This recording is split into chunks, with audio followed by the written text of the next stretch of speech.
In this video we're going to discuss the major issues that people have expressed about the BMW R18. This video is sponsored by Beepings. The new Zen L GPS tracker from Beepings allows you to protect your vehicle from theft with motion detection alerts, perimeter alerts and accurate geolocation. With its free Beepings app you can also share your alerts and locations with your friends.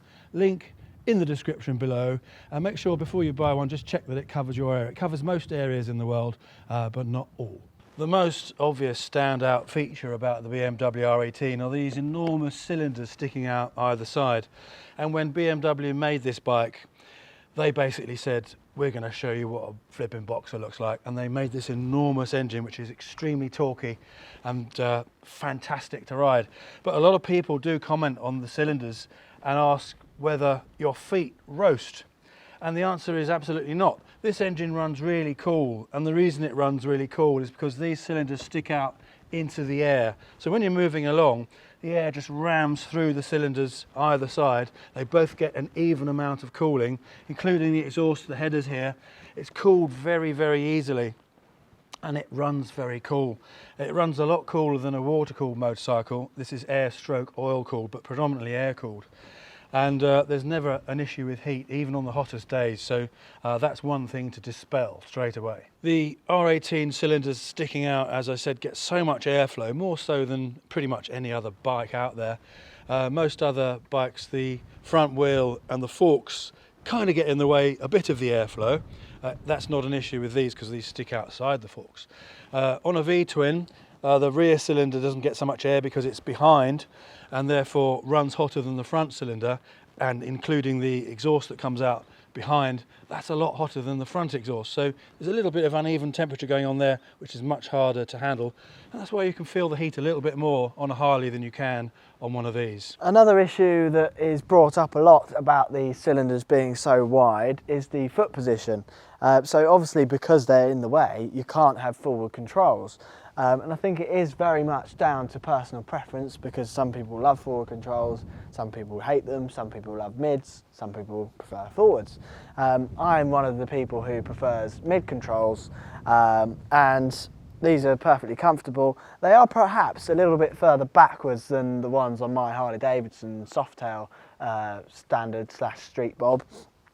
But they are a comfortable position. Your knees are bent at a right angle, which is much more comfortable than most sports bikes. So yeah, for me, no issues there. And comparing it to the Heritage Classic, which the old man used to own, with forward controls, on a longer journey you do start to get a bit of backache, whereas on this that hasn't been a problem. So I don't have an issue with those at all. When I recently rode this bike down the road, on our private test track, coming off of my bike onto this, you instantly notice how low the centre of gravity is compared to the Harley, and that gives it the impression that it's lighter than it is. So although on paper this bike is heavier, it doesn't actually feel heavier. So that was an interesting observation.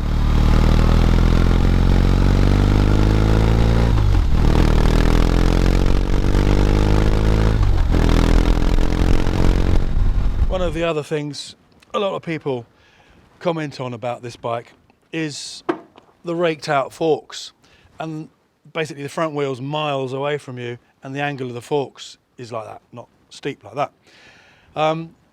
But it's interesting when someone comes off a sports bike or something and gets on this, they feel that the steering, one guy said there's something wrong with the steering, but it's actually really, really light and surprisingly light steering. But that gives you masses and masses of stability. So if you're traveling at high speeds, it's very stable. It's very easy to turn, because if you imagine steep forks, when you turn the steering, the wheel's got a sort of scrub almost, whereas if at this angle it kind of just does that. So it's very easy for it to turn the wheel, and also you've got a long trail, which we won't go into in this video, but that adds to the stability as well.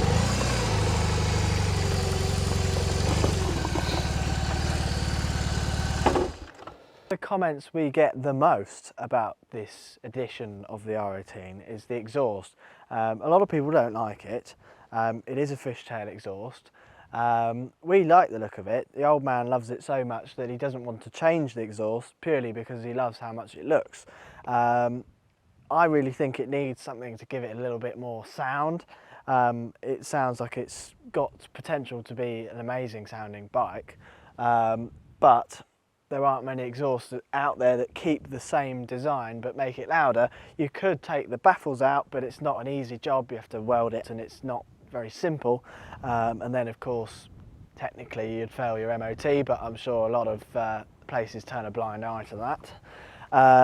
But yeah, it is one of those things that makes this bike a very unique bike compared to what else is on the market. And if you don't like the exhaust, you can change it. There are many options out there, like Vance and Hines, that have a rounder exhaust, but then you lose a bit of that kind of character in our opinion. But the noise, which one do you want, noise or looks? So that is the BMW R18, the bike people love to love and love to hate.